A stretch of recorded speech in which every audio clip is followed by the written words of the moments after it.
Дали знаете дека ноќта на 15 април 1912 година, кога потона преку океанскиот брод Титаник, потонале и двајца тресончани, меѓу останатите 1523 души.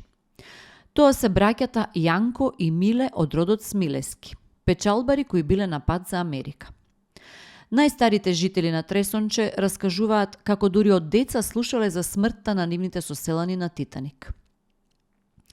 Мајка им Трена, кога разбрала од незините единствени синови потонале некаде на море, одлучила да засади орев. За секој намерник да каснува по едно кокале за душа на загинатите синови. Оревот навистина бил огромен џин и еден од најголемите во долината. Но тресончани го заборавиле аманетот на баба Трена. Во доцните 80-ти или во раните 90-ти години од 20-тиот век, неколку тресончани одлучиле дрвото да се пресече, бидејќи во тие години ореовото стебло достигнало нешто повисока цена од вообичаената. За среќа, се уште постојат остатоци од гигантското стебло на оревот, кое лежи на падините меѓу Врлевци и сред село Ленишча, скаменето од сонцето, дождот и снеговите.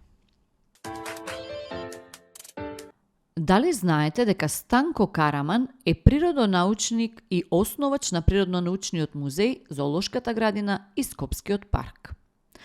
Доаѓа во Македонија 1922 година.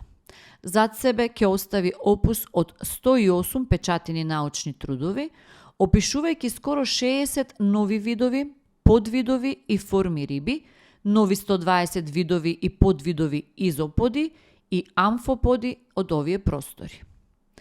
Собира околу себе млади биолози и стрпливо ги учи и воведува во омагепсаниот свет на науката.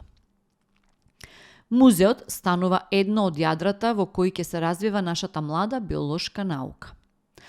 До ден денес, според неговата концепција, се објавуваат резултатите од проучувањата на флората и на фауната на Македонија и на околните региони.